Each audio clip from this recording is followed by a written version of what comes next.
Hi, maturity. Maturity is not measured by age. It's an attitude built by experience.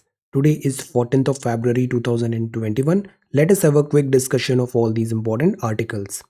Rapid जी के yesterday questions के answers हैं arc Duke France Ferdinand इनके assassination से spark हुआ था world war one 28 जुलाई 1914 से 11 नवंबर 1918 तक ये वर्ल्ड वॉर वन हुआ था। जर्मनी, ऑस्ट्रिया हंगरी और इटली ये तीनों कंट्रीज थे ट्रिपल अलायंस ट्रीटी के अंदर। फ्रांस, ब्रिटेन और रशिया ये तीनों थे triple entente. Woodrow Wilson, David Lloyd George, George Clemenceau, Vittorio Orlando ये रेस्पेक्टिवली हेड्स थे यूएसए, यूके, फ्रांस और इटली के। वर्ल्ड वॉर वन एंड हुआ तो ये चार मोनार्कीज इन सब कंट्रीज की इनका दी एंड हुआ। रशियन एम्पायर 1917, जर्मन और ऑस्ट्रो हंगेरियन 1918 और ऑटोमन एम्पायर 1922। आज के सवाल है, ये बुक है किताब अल हिंद, इसको किसने लिखा है? फर्स्ट बैटल ऑफ तराइन किस साल में लड़ी गई थी? Name all the dynasties of Delhi सल्तनत। दिल्ली सल्तनत में डिफरेंट डायनेस्टीज थी, इन सारी डायनेस्टीज का नाम बताइए। Which ruler invented an innovative चेहरा एंड दाग सिस्टम? अकबरनामा किसने लिखा है? And which Mughal ruler introduced the Dahsala system revenue? This Dahsala taxation, Dahsala system. आज की वोकैबुलरी है take a leaf out. Take a leaf out का मतलब to imitate someone, to follow someone's example, किसी का एग्जाम्पल फॉलो करना, उससे कुछ सीखना और उसको इमिटेट करना। प्रोक्लिविटी का मतलब होता है कोई टेंडेंसी है, लाइकिंग है, इंक्लिनेशन है टूवर्ड्स समथिंग। क्विंटेसेंशियल का मतलब वो एक परफेक्ट एग्जाम्पल है, रिप्रेजेंटिंग द मोस्ट परफेक्ट या फिर टिपिकल एग्जाम्पल है क्वालिटी और क्लास का। डायस्पोरा मतलब जैसे इंडियंस हैं, इंडियन ओरिजिन के पीपल बाहर रह रहे हैं, so they are diaspora. Diaspora मतलब people settled far away from their ancestral homelands. Placebo अक्सर वैक्सीनेशन में हम ये टर्म यूज करते हैं। प्लेसेबो मतलब anything that seems to be real medical treatment but वो एक्चुअल में है नहीं। जब हम वैक्सीनेशन ट्रायल करते हैं तो बहुत सारे पेशेंट्स को रियल वैक्सीनेशन दिया गया, कुछ को प्लेसेबो दिया गया, वो एक्चुअल नहीं था, वो जस्ट एक फेक डमी था। ये ट्रायल पर्पज के लिए यूज होता है। So these are some vocabulary words. If you come across any other word, write down that word along with its meaning in the comment section down below. आज के topics हैं finance ministry backs outlays for health and defence. YouTube internet is back in Jammu and Kashmir. This is waiting for visitors. This is about zoo. Then आज 15th finance commission के chief mister NK Singh साहब का interview है। Incentivise करें states को for disinvestment in this पीएससीज। 15th finance commission report का revision भी करेंगे हम, some important points. Then this is about Italy के नए prime minister. This is PLA paper. This is an important news.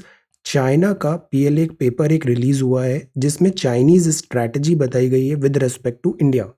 आज संडे है, एडिटोरियल नहीं होता। This is science and technology snapshots. आज हम ये कॉन्सेप्ट समझते हैं, जीनोम क्या होता है, जीनोम सीक्वेंसिंग क्या है and what is this genome India project, significance and इसका क्या इश्यूज है, mosquito etcetera. Then this is spotlight on dams after Chamoli disaster. और हिंदी में आज हम ये सारी अनुसूची पढ़ते हैं, schedules. Then this is about CSAT solution and this is CSAT questions. So we are going to talk about all these important articles in next about 35 to 40 minute. This is the Hindu and this is Indian Express, our reference material. So ये front page है The Hindu का, Sunday February 14th. See, first news में finance ministry ने back किया है, support किया है outlays जो उन्होंने डिसाइड किए हैं हेल्थ और डिफेंस में। सी सीतारमन मैम ने स्ट्रांगली यहाँ पे क्रोनी कैपिटलिज्म की भी बात किया और ये कहा कि गवर्नमेंट क्रोनी कैपिटलिज्म पे बिलीव नहीं करती है। Now what is crony capitalism? See, एक होती है गवर्नमेंट, दूसरा होता है बिजनेस। अगर गवर्नमेंट और बिजनेसमैन, बिजनेस वर्ल्ड में अगर इनमें टाइप्स हो जाए तो गवर्नमेंट पॉलिसीज बना रही है और बिजनेसमैन उन पॉलिसीज के अकॉर्डिंग बिजनेस कर रहे हैं। तो अगर ये फेयर एंड ट्रांसपेरेंट वे में है कि डिफ्रेंशिएट नहीं कर रही है बिजनेसमैन को, प्रायर कुछ नॉलेज नहीं दे रही है, so that is okay, that is normal capitalism. But अगर गवर्नमेंट और बिजनेसमैन के बीच में ऐसे यहाँ पे दिस टाइप्स हो गए, so that would be called crony capitalism. एक इकोनॉमिक सिस्टम होता है characterised by close mutually advantageous relationships between business leaders and government officials, उसको बोला जाता है क्रोनी कैपिटलिज्म। एक दूसरा वर्ड है यहाँ पे आउटले। जब बजट आता है तो हम अलग अलग हेड में अपना दिस बजट डिसाइड करते हैं, जैसे हम पर्सनल लेवल पे भी करते हैं कि मैं इतने पैसे बुक्स में यूज करूंगा, इतना इंटरनेट में, इतना से फ्यूल में, लाइक दैट। सो गवर्नमेंट भी बजट आउटले बनाती है। तो यहाँ आउटले मतलब amount of money spent on something expenses. The point is health में खर्चा और होना चाहिए, डिफेंस में खर्चा और होना चाहिए। तो सरकार ने जिसका आउटले डिसाइड किया है हेल्थ और डिफेंस का, फाइनेंस मिनिस्ट्री ने अभी उसको बोला है this is perfectly all right, sufficient है। हेल्थ, डिफेंस और रूरल एम्प्लॉयमेंट में अभी डिस्ट्रेस है, तो इनको प्रायोरिटी देना जरूरी है। So this is about budget. Budget की वोकेबुलरी का एक PDF I shared, read that PDF. Budget का फाइनेंस मिनिस्ट्री ने एक शॉर्ट फॉर्मेट में निकाला था, conclusion summary type. Go through that PDF as well, and if you get time budget का स्पीच एक बार पढ़ लो। This is more than sufficient to cover this budget thing. Okay, now this is YouTubers back to tackle valleys funny bone. See 4G internet आ गया है Jammu and Kashmir में, everybody is happy.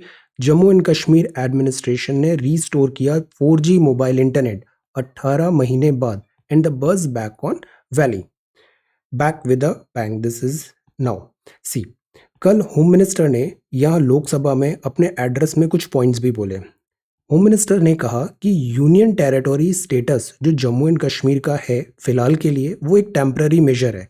Union territory से full fledged statehood soon मिल जाएगा। Restore करेंगे full statehood to Jammu and Kashmir at an appropriate time. Then अभी एक और चीज में जम्मू एंड कश्मीर न्यूज में है, that is about Jammu and Kashmir reorganisation amendment bill 2021। इसको अभी लोकसभा में टेबल्ड था।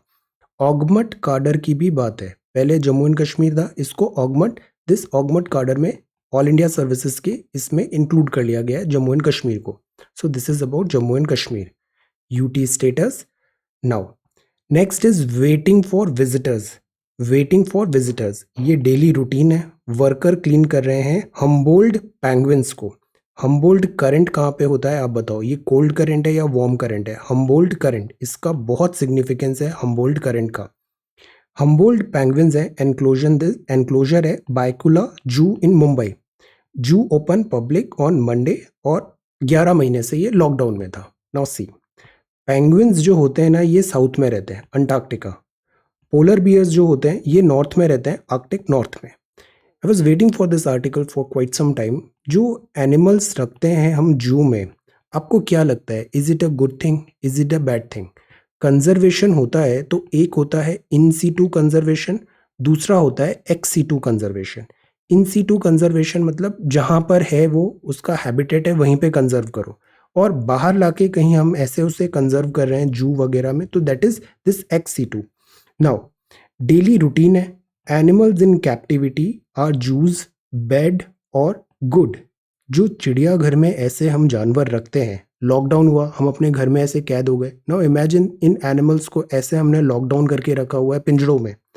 तो कैद में जो पशु हैं, चिड़ियाघर है, क्या ये अच्छे हैं या बुरे हैं? अब इसमें भी क्लियर कट बोलना बहुत डिफिकल्ट है कि गुड या बैड, बिकॉज यहाँ पे लेयर्स हैं बहुत सारी। एक तरफ तो कंजर्वेशन का क्राइटेरिया है, दूसरा क्राइटेरिया इनकी स्टडी होती है, प्रॉपर इनको केयर होता है, इनके जीनोम भी कई बार हम कंजर्व करने की कोशिश करते हैं, एजुकेशन का पर्पज इनकी यूटिलिटी होता है, बट ये फिर क्रूएलिटी भी है। सो गुड भी है बैड भी है, इसमें आप इनोवेटिवली सोचो कि what could be the middle way. So this is the first question for today. Now ये जो नेक्स्ट है दैट इज अबाउट इंसेंटिवाइज करें स्टेट्स को for disinvestment.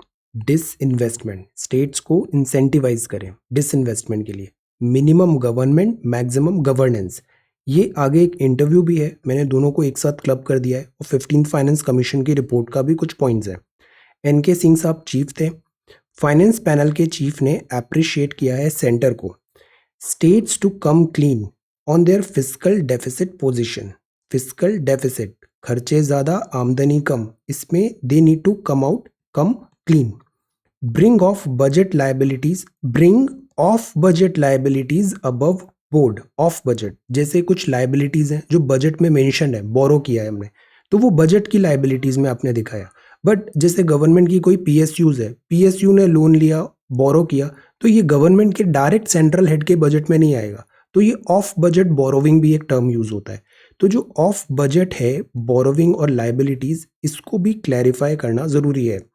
Strategic disinvestment programme है स्टेट का, state own public sector enterprises का, पीएसईज का, इसको डिसइन्वेस्टमेंट को फास्ट ट्रैक करना जरूरी है और बहुत क्लीनली करना है ट्रांसपेरेंसी के थ्रू। अदरवाइज इसमें अगर कुछ प्रॉब्लम आता है तो वो पूरी प्रोसेस को डिरेल कर सकता है। ट्रांसपेरेंटली एक्नॉलेज करें कि फिस्कल डेफिसिट जो 9.5% हुआ है और सरकार ने एक्सेप्ट भी किया है, फिस्कल डेफिसिट 9.5% है, मतलब 100 रुपए हमने कमाए और 109.5 रुपए समथिंग हमको खर्चा करना पड़ गया, डेफिसिट हो गया 9.5% of GDP this year. So the point is, these are some highlights कि गवर्नमेंट ने इंटेंशंस दिखाया डिसइन्वेस्टमेंट का, ऑफ बजट लायबिलिटीज को भी क्लीन करने की कोशिश किया, स्ट्रैटेजिक डिसइन्वेस्टमेंट की बात है, और ट्रांसपेरेंटली एक्नॉलेज भी किया कि फिस्कल डेफिसिट है। So this is a positive development. अब what does it mean by 15th finance commission और finance commission in general? See, constitution में आर्टिकल 280 में लिखा है कि एक फाइनेंस कमीशन होनी चाहिए। फाइनेंस कमीशन का काम क्या होता है? फाइनेंस कमीशन ये होता है कि सरकार के पास टैक्सेस आते हैं, टैक्सेस डायरेक्ट टैक्सेस आते हैं, इनडायरेक्ट टैक्सेस आते हैं। अब सेंट्रल गवर्नमेंट के पास मेजॉरिटी ऑफ टैक्स कलेक्शन होता है, वो जाता है सेंट्रल गवर्नमेंट के पास। सेंट्रल गवर्नमेंट का भी कंसोलिडेटेड फंड ऑफ इंडिया है। अब सारा पैसा तो सेंटर ने ले लिया, अब स्टेट और सेंटर में इस पैसे को कैसे डिवाइड करें, ये जो डिवीजन करना है वो उसकी जो पॉलिसीज हैं, गाइडलाइंस हैं, प्रिंसिपल्स हैं, वो बताएगी फाइनेंस कमीशन कि कितना पैसा किस स्टेट को देना है और सेंटर कितना रखेगा, स्टेट कितना रखेगा। तो एक हो गया वर्टिकल, वर्टिकल मतलब सेंटर टू स्टेट। फिर एक हो गया हॉरिजॉन्टल, मतलब 28 स्टेट है, इन 28 स्टेट को किस स्टेट को कितना पैसा दोगे आप। तो ये आर्टिकल 280 है। इसकी रिपोर्ट सबमिट हुई प्रेसिडेंट को, प्रेसिडेंट इसे टेबल करते हैं पार्लियामेंट में। ये रिकमेंड करती है devolution of funds, principles and formulas बताती है, वर्टिकल एंड हॉरिजॉन्टल। और इस बार की जो रिपोर्ट थी वो दो पार्ट में डिवाइड हुई, बिकॉज कोविड-19 में था, फिस्कल भी थोड़ा प्रॉब्लम चल रहा था, तो 2021-22 की, फिर 25-26 तक। ये रिपोर्ट अभी कुछ टाइम पहले हुई और एक पहले वाली रिपोर्ट कुछ टाइम पहले आई थी, तो दो पार्ट में ये रिपोर्ट आई है। 2021-22 से 25-26 की दिस रिपोर्ट आई है। ये मेन रिपोर्ट का टाइटल है फाइनेंस कमीशन इन कोविड टाइम्स। इसके दो वॉल्यूम है, volume 1 and volume 2। State specific consideration की बात है। वॉल्यूम 1 फोकस किया है state of the centres finances, centre के फाइनेंशियल हेल्थ किया है, इन डेप्थ स्क्रूटिनी किया है, जांच किया है, की डिपार्टमेंट्स मीडियम टर्म चैलेंजेस क्या हैं जो सेंटर फेस करेगा मैप फॉर द फ्यूचर में। सेकंड जो वॉल्यूम है वो डेडिकेटेड टू स्टेट्स है, बिकॉज स्टेट के फाइनेंसेस भी बहुत ज़्यादा डिफिकल्टी में है। अब इस रिपोर्ट में एक तो कुछ बात किया था, जैसे 41% डिवोल्यूशन की बात किया था centre to state. Why? Because Jammu and Kashmir अब यूटी बन गया है। सेकंड, नॉन लैप्सेबल फंड की बात किया था national security and defence spending में। वाई? बिकॉज कई बार फंड अलोकेशन होता है, फिर हमने देखा था मार्च रश आता है, बिकॉज साल भर पैसे खर्च हो नहीं पाते, एब्जॉर्ब नहीं होते। मार्च आते आते ही सारे गवर्नमेंट डिपार्टमेंट्स उस पैसे को एब्जॉर्ब करने में लग जाते हैं, तो इससे मार्च रश होता है, बट इससे वेस्टेज भी होता है, प्रॉपर यूटिलाइजेशन भी नहीं होता। और डिफेंस में जो अलोकेशन हुआ है फंड, और जब प्रोक्योरमेंट होगा तो ऐसा नहीं है कि एक साल में हुआ फिर 2 साल थी, ये लंबी लंबी प्रोसेसेस चलती है एक्विजिशन का भी। अगर डिफेंस इक्विपमेंट्स खरीदना है तो प्रोसेस कंप्लीट होने में ही बहुत टाइम लगता है, तो ये इसीलिए नॉन लैप्सेबल फंड होना जरूरी है, और सिक्योरिटी वगैरह में भी। सेकंड जो उन्होंने फोकस किया फाइनेंस कमीशन ने, वो बोला परफॉर्मेंस इंसेंटिव्स दो। अब सारे राज्य तो एक जैसे नहीं है, किसी ने पॉपुलेशन कंट्रोल कर लिया तो उसको ज़्यादा प्रोत्साहन करना है, किसी ने नहीं किया तो उसको कम होगा, तो इंसेंटिवाइज करें स्टेट्स को भी। तो ये प्रिंसिपल्स और गाइडलाइंस है इस फाइनेंस कमीशन का। यहाँ लिखा है कि सेंटर ने एक्सेप्ट किया 15th फाइनेंस कमीशन की recommendation, 41% divisible pools of taxes जो था वो स्टेट को देने की बात है, कि 41% हम डिवॉल्व कर देंगे स्टेट्स को। एग्जामिन किया पैनल के view on creation of non lapsable defence and internal security modernisation fund. ये दो चीज़ बहुत इंपॉर्टेंट है फाइनेंस कमीशन का, आर्टिकल पता होना चाहिए और ये दो नए पॉइंट्स। ये बात इन्होंने कहा एनके सिंह साहब ने। एक और नया डेवलपमेंट हुआ है किसी, एक होता है जो टैक्स आया, आपका टैक्स आया मतलब पार्लियामेंट में लॉ बना, टैक्स लगाया और वो फिर कंसोलिडेटेड फंड में भी गया। ये जो टैक्स होता है उसका 41% शेयर कर रहे हैं। एक होता है सेस एंड सरचार्ज। सेस मतलब टैक्स ऑन टैक्स होता है। अब सेंटर टैक्स को तो शेयर करेगी बट सेस एंड सरचार्ज को शेयर नहीं करती। तो पिछले कुछ टाइम पे सारी गवर्नमेंट्स में ये देखने को मिला है कि टैक्स का परसेंटेज तो उतना ही है, सेस और सरचार्ज का परसेंटेज बढ़ जाता है और ये पैसा जो आता है वो सेंटर को स्टेट के साथ शेयर नहीं करना है, तो ये पैसा कंप्लीटली सेंटर के पास आ जाता है और स्टेट को कुछ मिलता नहीं है, परसेंटेज इसका राइज हो रहा है। सेंटर 28 स्टेट्स हैं और सारे स्टेट्स एक जैसे भी नहीं है। उत्तराखंड का कंपैरिजन आप नहीं कर सकते ऐसे तमिलनाडु से, both states are very different. तो वेरीड डेवलपमेंट है, वेरीड कैपेसिटी है। फाइनेंशियल रिसोर्सेज भी अब जिसकी जितनी ज़रूरत उसके हिसाब से उसको उतना पैसा मिलेगा, बिकॉज इंडिया यूएसए तो है नहीं कि सारे स्टेट्स बराबर टाइप है। हमारे यहाँ जो स्टेट्स हैं वो जैसे राज्यसभा में भी इक्वल रिप्रेजेंटेशन नहीं है स्टेट्स का, तो जिसकी जितनी ज़रूरत उसके हिसाब से उसको पैसे मिलेंगे। इक्विटी, नीड और एफिशिएंसी के हिसाब से अलोकेशन होगा। फाइनेंशियल अलोकेशन में प्रोक्योरमेंट साइकिल होती है, इसीलिए नॉन लैप्सेबल फंड किया है बिकॉज इसमें मिसमैच आ रहा था। डिफेंस एस्टैब्लिशमेंट की भी बात है, जो हमारी जैसे आर्मी, एयरफोर्स, रेलवेज भी है, इवन इनके पास बहुत सारी ज़मीनें हैं, उसको क्यों ना मोनेटाइज किया जाए। सो ये कुछ आइडियाज़ हैं जो फाइनेंस कमीशन रिपोर्ट में इन्होंने आइडियाज़ दिए हैं। अब see your question is open your Laxmikant.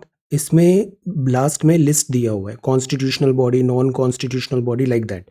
तो कॉन्स्टिट्यूशनल बॉडी में एक चैप्टर है दिस फाइनेंस कमीशन का, prepare a note on constitutional mandate of the finance commission, और उसकी यूटिलिटी भी डिस्कस करें in the covid times. So this is the second question for today. अब आगे बढ़ते हैं। So this is about waiting for visitors and this is disinvestment in PSEs. This is the front page of the Hindu. Now, diaspora, this is UT status, and this is Jammu and Kashmir. IIT Madras PhD entry tough for student from marginalized community, ये यहाँ पे इन्होंने news दिया है। This IIT Technology. Tunnel rescue effort stepped up. Supreme Court to examine plea against CEC parties और fatalities Punjab, ये news important है। PLA paper offers clues to China's move. China की जो आर्मी है वो पीपल लिबरेशन आर्मी है। China में भी एक टाइम था, एक कुओमिंटांग पार्टी थी, फिर इनकी दिस चाइनीज़ पार्टी बनी जो कम्युनिस्ट थी। फिर इसके बाद जो कुओमिंटांग है ये चली गई यहाँ पे, कहाँ पे, ताइवान पे, एंड यहाँ पे जो पीपल रिपब्लिक दिस चाइना बन गया।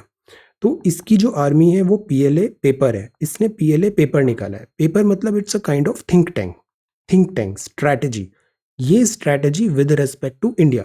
जैसे क्या होता है, हम जैसे आप देखना कभी कोई फॉरेन विजिटर इंडिया आ रहा है, न्यूज़ भी है कोई कवरेज। एक होता है हमारा डोमेस्टिक मीडिया, जैसे ट्रम्प इंडिया आए थे तो हमारे डोमेस्टिक मीडिया ने उसको कैसे कवर किया। आप साइमल्टेनियसली देखो कि USA के मीडिया ने उसको कैसे कवर किया। इससे व्यू पॉइंट्स कई बार बहुत अच्छे डेवलप होते हैं, कॉन्ट्रास्टिंग अपन को व्यू पॉइंट्स पता लगते हैं। तो हमेशा इट्स अ गुड स्ट्रैटेजी कि आप सामने वाले का व्यू पॉइंट भी जानें। तो हमें इंडिया का, हम अक्सर थिंक टैंक पढ़ते रहते हैं, चाइना के कंपैरिजन में हम क्या सोचते हैं, क्या हमारी हमारी लाइक कंसर्न्स हैं, एप्रीहेंशंस हैं। ऐसे ही सिमिलरली PLA का क्या कंसर्न है with respect to India. So this is about PLA paper.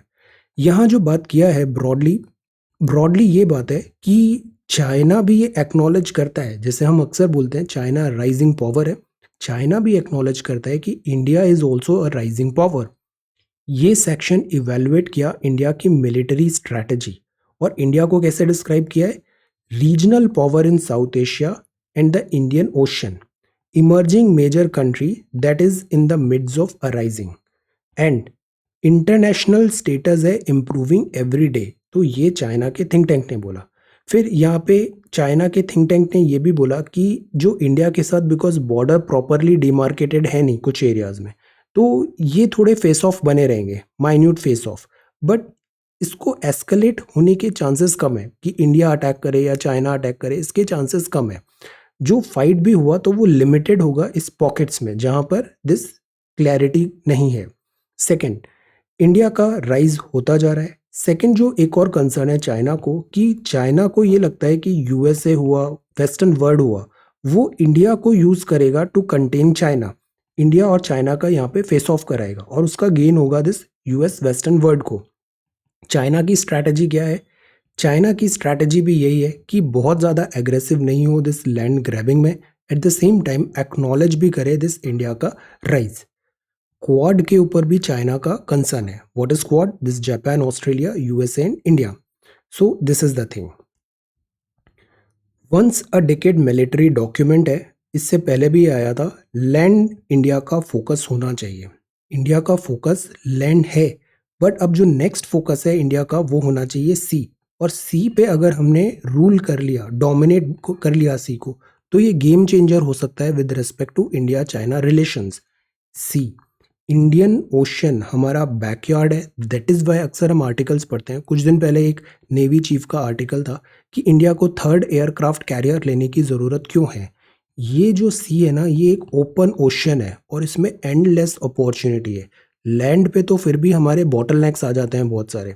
तो army is good, air force is also good, but navy, navy में हम सुपर स्ट्रेंथ बहुत ईजिली कर सकते हैं, आरओआई ज़्यादा है। So we should focus on this navy, Indian ocean.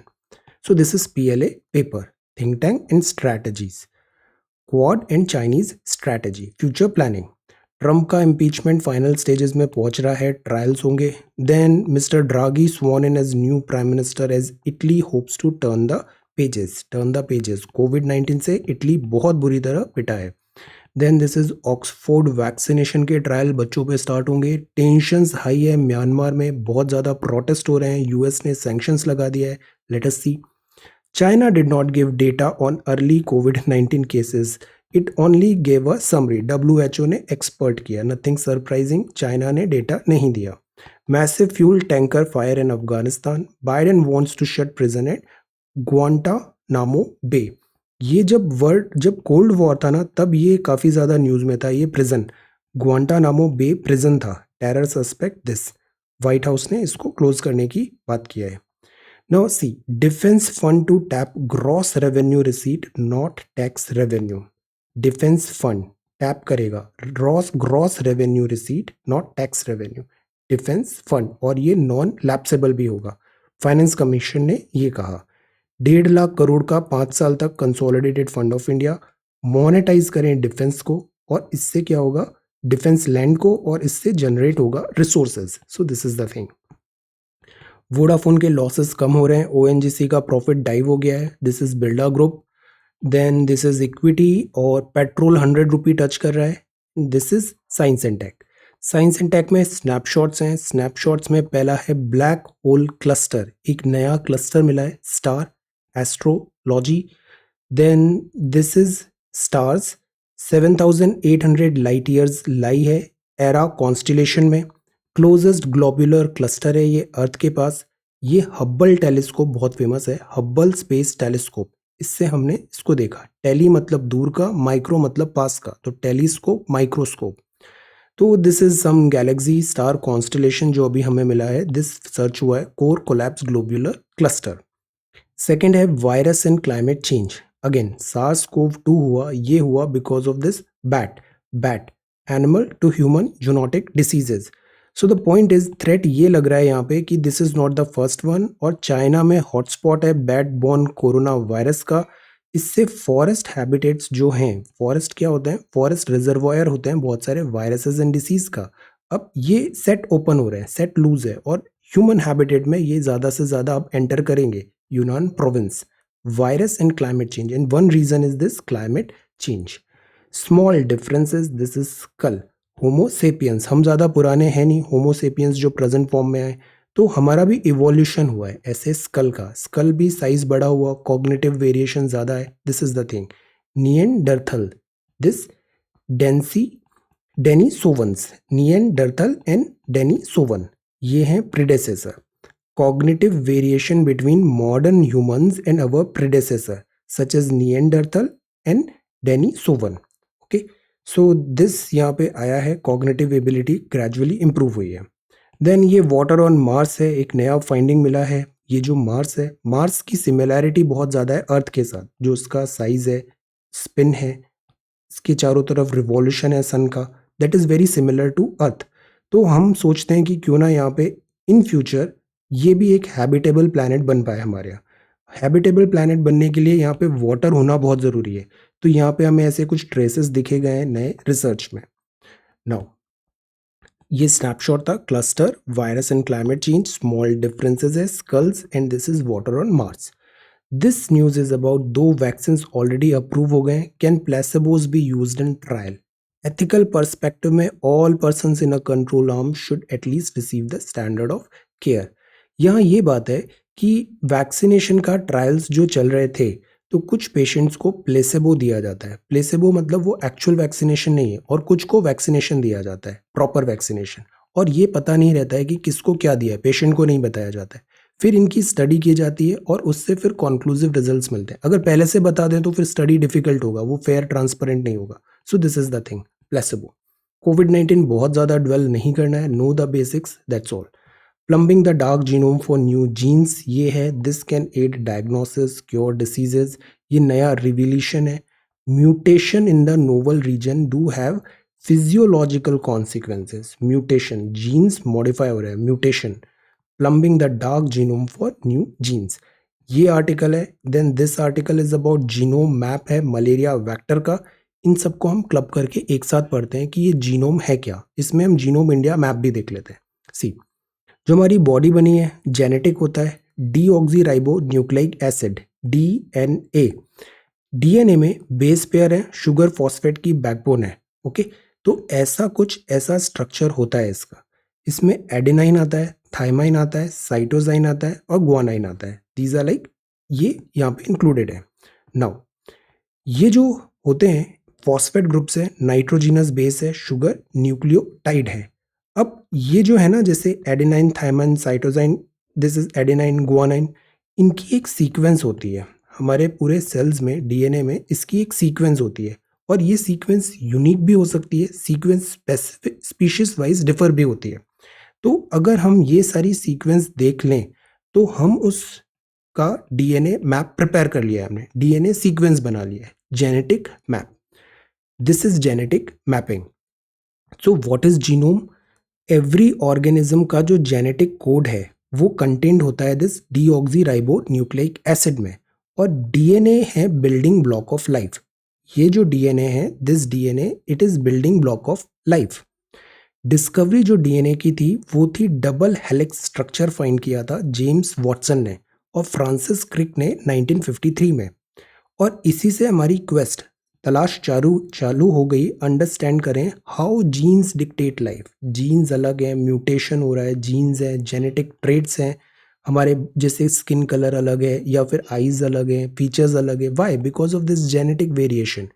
सो अगर जेनेटिक वेरिएशन जेनेटिक स्टडी है तो हम डिसीजेस को भी स्टडी कर पाएंगे। What causes diseases? For example कोविड-19 का इम्पैक्ट इटली में अलग हुआ, इंडिया में कोविड-19 का इम्पैक्ट अलग हो रहा है।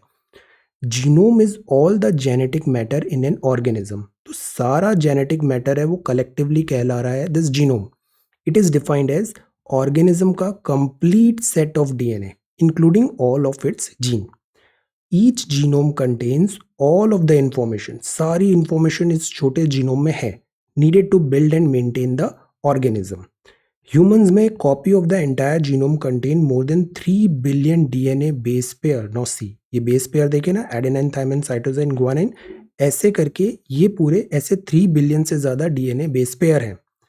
अब जीनोम सीक्वेंसिंग क्या होती है? सीक्वेंस में, सीक्वेंस मतलब ऑर्डर, प्रोसेस है figuring out the order of the DNA nucleotide और बेसिस, जिससे वो ऑर्गेनिज्म का डीएनए बना है। सी, दिस इज जेनेटिक मैप, ये डीएनए का सीक्वेंस है, दिस इज द सीक्वेंस।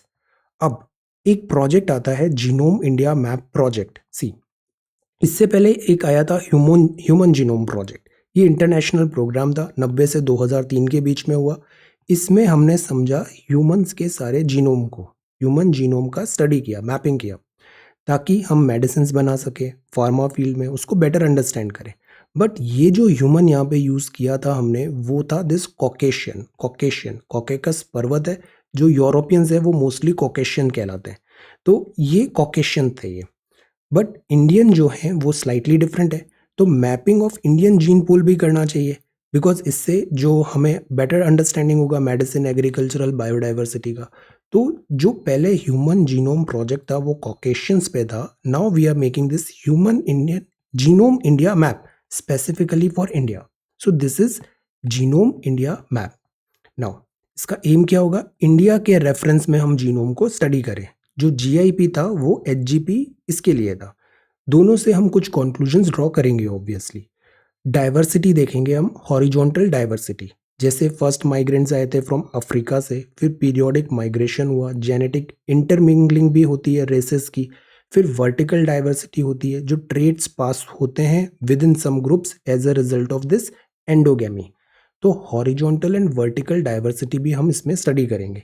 तो जैसे जीआईपी था वैसे ही अपना है this this India genome India map.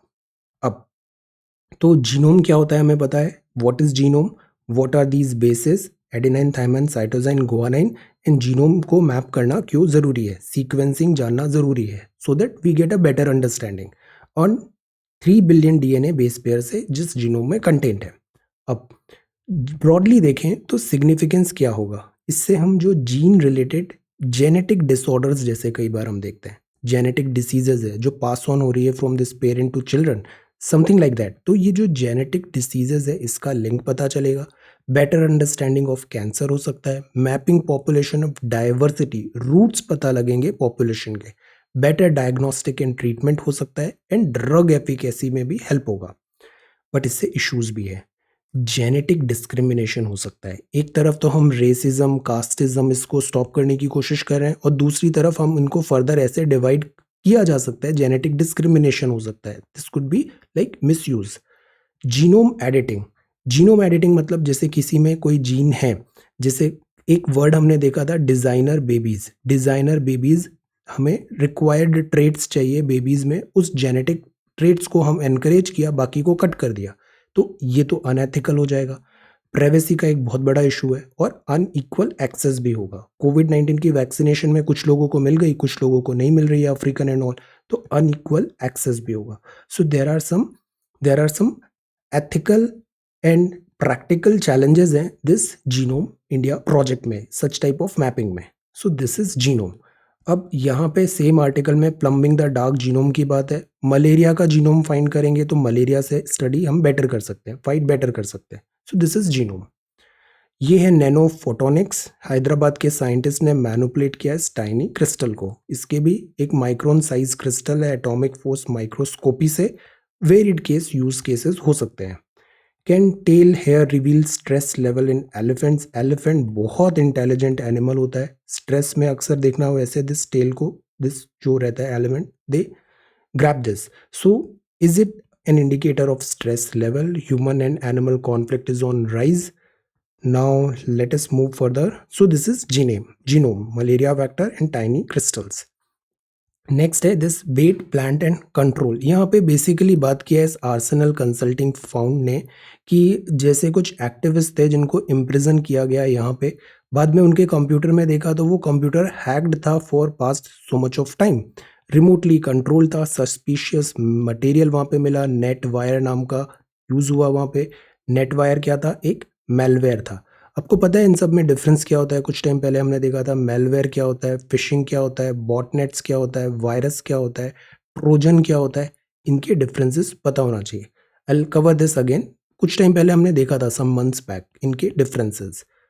Now this is spotlight on dams after Chamoli disaster. हमने ये आंसर राइटिंग भी किया कि डैम्स क्या फायदा कम नुकसान ज़्यादा है। So spotlight on dams after Chamoli disaster. Cost benefit analysis ज़रूरी है हिमालयन इकोसिस्टम में। नाउ सी रिजल्ट जो है जियोलॉजिकल स्ट्रेस है। हिमालय का हमने टेक्टोनिक प्लेट्स भी पढ़ लिया, हिमालय का फॉर्मेशन ओरोजेनी भी देख लिया, चैलेंजेस भी देख लिए। जियोलॉजिकल स्ट्रेसेस हैं यहाँ पे, वीकनिंग ऑफ रॉक्स है, making the location of large dam projects यहाँ पे बहुत ही अनवाइज डिसीजन है। Large dams according to environmentalist alter करते हैं हेल्थ ऑफ द हिल्स को। जैसे हम टनल्स भी बनाते हैं, टनल्स बनाना ऐसा आसान काम थोड़ी है, इसमें डिगिंग करते हैं, फिर हम इसमें ब्लास्ट करते हैं, तो इससे क्या जो सॉइल है ना वो लूजन हो जाती है, लैंडस्लाइड के चांसेस बढ़ जाते हैं। चिपको मूवमेंट था, सुंदरलाल बहुगुणा जी ने आर्ग्यू किया था लार्ज डैम्स जो हैं इनकी लाइफ अराउंड 100 ईयर्स है, इससे डिफॉरेस्टेशन होता है, डिस्ट्रक्शन होता है और परमानेंटली ऑल्टर कर देता है characteristic and health of the hills.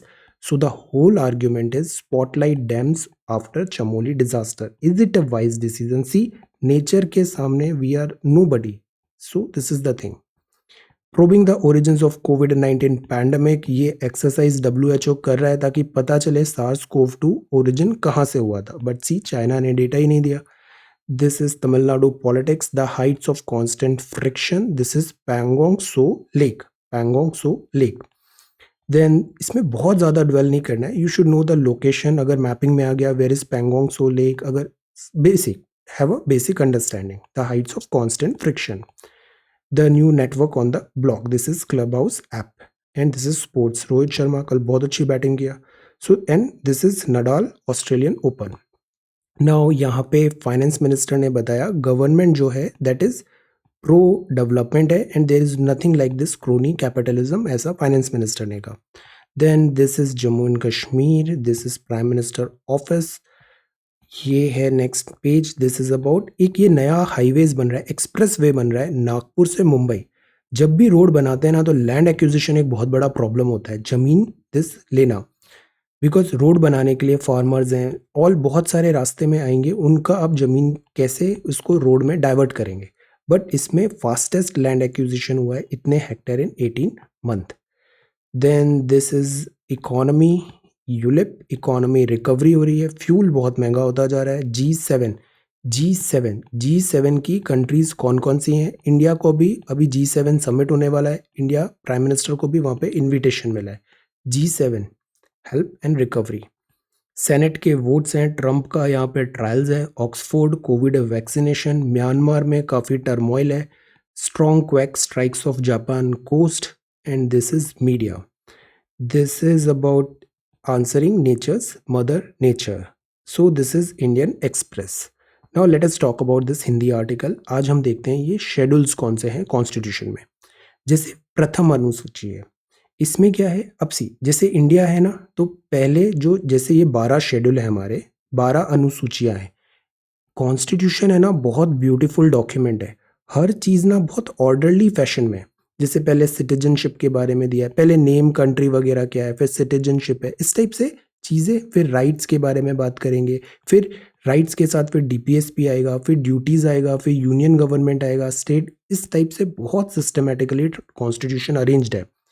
अब शेड्यूल्स है ना, उसमें भी आप देखो, जैसे आपको शेड्यूल बनाना है, सबसे पहले तो कंट्री का नाम, पता, एरिया, ये सारी चीज़ें होनी चाहिए आईडी में। तो प्रथम अनुसूची में राज्यों के नाम है, उनका न्यायिक क्षेत्र क्या है, संघ राज्य क्षेत्रों के नाम और उनकी सीमाएं क्या हैं। तो पहले हमने डोमेन क्लैरिफाई कर दिया दिस संबंधित अनुच्छेद में 1 to 4 में आर्टिकल में। अब दूसरी अनुसूची में क्या होगा, इन राज्यों में जो भी बॉडीज हैं, कंट्रीज में जो भी उसको केयर करेंगे, एग्जीक्यूटिव हुए या फिर डिफरेंट पद हैं, उसमें इमोल्यूमेंट्स क्या मिलेगा, उन्हें भत्ते क्या मिलेंगे, उनके अधिकार क्या होंगे और उससे संबंधित प्रावधान। तो ये चीज़ आएगी सेकेंड शेड्यूल में। फर्स्ट शेड्यूल में हमने state related boundary area define कर दिया, सेकंड में जो स्टेट में जो डिफरेंट हेड्स हैं उनकी पोस्ट, पैसे, सैलरी वगैरह डिफाइन कर दिया। थर्ड अनुसूची में अब इन जो हेड्स को हैं इनकी शपथ क्या लेंगे, वो थर्ड में आ गया, शपथ या प्रतिज्ञान के प्रारूप दिया गया है, ये उम्मीदवार है, इन सब की ओथ आ गया, ओथ, ओथ यहाँ पे आ गया। तो first is name, state, area, second is about this emolument, salary, third is about this oath. अब फोर्थ में आता है कि स्टेट्स अलग अलग हैं, तो इनमें सीटों का बंटवारा कैसे करें। जैसे आप बताओ, आपके राज्य में, आप जिस भी राज्य में हो, उस राज्य में राज्यसभा की कितनी सीट है, आप देखना, आप सबके आंसर्स अलग होंगे। राज्यों और केंद्र शासित प्रदेशों में राज्यसभा में सीटों का आवंटन, आपके राज्य में राज्यसभा की सीट क्या है, हर किसी का आंसर अलग होगा। पांचवी अनुसूची में अब ये 5 और 6 है, ये शेड्यूल्ड एरिया के हिसाब से आ गया। अनुसूचित जनजातियां 5 में आया, और अनुसूचित जनजातियों में भी जो स्पेसिफिकली हैं AMTM, असम, मेघालय, त्रिपुरा, मिजोरम, उसके लिए शेड्यूल 6 आ गया। तो शेड्यूल 1 मतलब लोकेशन एरिया, शेड्यूल 2 मतलब इमोल्यूमेंट्स, शेड्यूल 3 मतलब ओथ, शेड्यूल 4 मतलब division of seats of Rajya Sabha, schedule 5 मतलब जनजाति, अनुसूचित जनजाति, जनजातियां के क्षेत्र, 6 में आया एएमटीएम। अब 7th में आ जाएगा सेंटर लिस्ट, स्टेट लिस्ट और कॉन्करेंट लिस्ट, इसके डिफरेंट डिफरेंट सब्जेक्ट्स। 8th में आ जाएगी लैंग्वेजेस, ये सारी लैंग्वेजेस हैं यहाँ पे दिस शेड्यूल 8 में। फिलहाल के टाइम पे 22 लैंग्वेजेस यहाँ पे दी है मान्यता प्राप्त। फिर 9th में, ये पहले था 9th में कि कुछ कानून को दिस जुडिशियल रिव्यू से बचाने के लिए आप शेड्यूल 9 में रखते थे, बट 1975 में कोर्ट ने कहा कि हम हर कानून का जुडिशियल रिव्यू कर सकते हैं, तो ये 9 हो गया। 10 है, 10 में एंटी डिफेक्शन आ जाता है, आया राम गया राम, इसके विरोधी कानून। 11 और 12 है, पहले गांव आता है, गांव के बाद पंचायत, पंचायत के बाद दिस नगर निगम वगैरह। तो यहाँ पे विलेजेस डिसेंट्रलाइजेशन में पंचायत की शक्तियां, और 12 में आ गया नगर पालिका। तो सी कितना अच्छे से अरेंज है, पहले स्टेट का नाम दे दिया, फिर उसके स्टेट में रहने वालों लोगों की जो रूल करेंगे उनकी तनख्वाह वगैरह हो गया, देन फिर उनकी शपथ हो गया, then division of Rajya Sabha seats, 5th में हो गया अनुसूचित जाति जनजाति क्षेत्र, 6th में हो गया एएमटीएम, 7th में कॉन्करेंट लिस्ट वगैरह, 8th में लैंग्वेजेस, 9th में जुडिशियल रिव्यू, 10th में एंटी डिफेक्शन, 11th में पंचायत और 12th में nagar palika. So these are schedules. Now कल के क्वेश्चंस के आंसर्स हैं। सी, फिल रेट फाइंड करना है 1/9, लीक रेट है तो नेगेटिव लगा दो, -1/x। 9 घंटे में फिल हो रहा था और कुछ लीक भी हो रहा था, लेट अस सपोज वो 1/x से लीक रेट है, तो टाइम टेकन अब कितना हो जाएगा, इन दोनों को ऐड कर दो तो 1/13। टाइम टेकन 9 आवर है, 9 आवर्स है, 4 घंटे ज़्यादा लग रहा था, तो 9 आवर और दोनों को ऑन किया तो 4 घंटे ज़्यादा, तो टोटल टाइम टेकन से 1/13 की रेट से हो गया। अब इन दोनों का जो टोटल है that is equal to this, so 1/9 minus 1/x is equal to 1/13, तो x is equal to 29.25।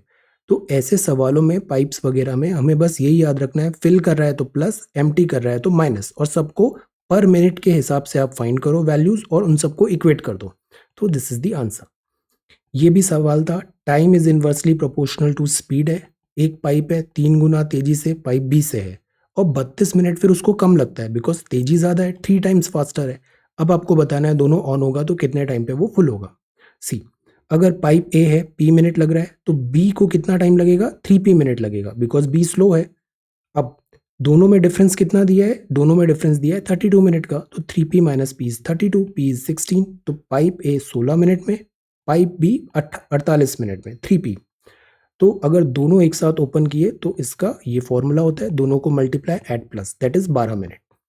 Third question था, वॉल्यूम दोनों का इक्वल करना था, V1 is equal to V2। तो V1 क्या है, वॉल्यूम वाटर कलेक्ट होगा टैंक में 1 घंटे में, 0.3 इंटू 0.2 इंटू 20, बट ये किलोमीटर पर आ रहा है तो इसको हमें किलोमीटर को 1000 से मल्टीप्लाई करना पड़ेगा, तो मीटर क्यूबिक हो जाएगा। तो 1200 मीटर क्यूबिक पानी पाइप 1 मिनट में ऐसे यहाँ पे निकाल रहा है 1 घंटे में।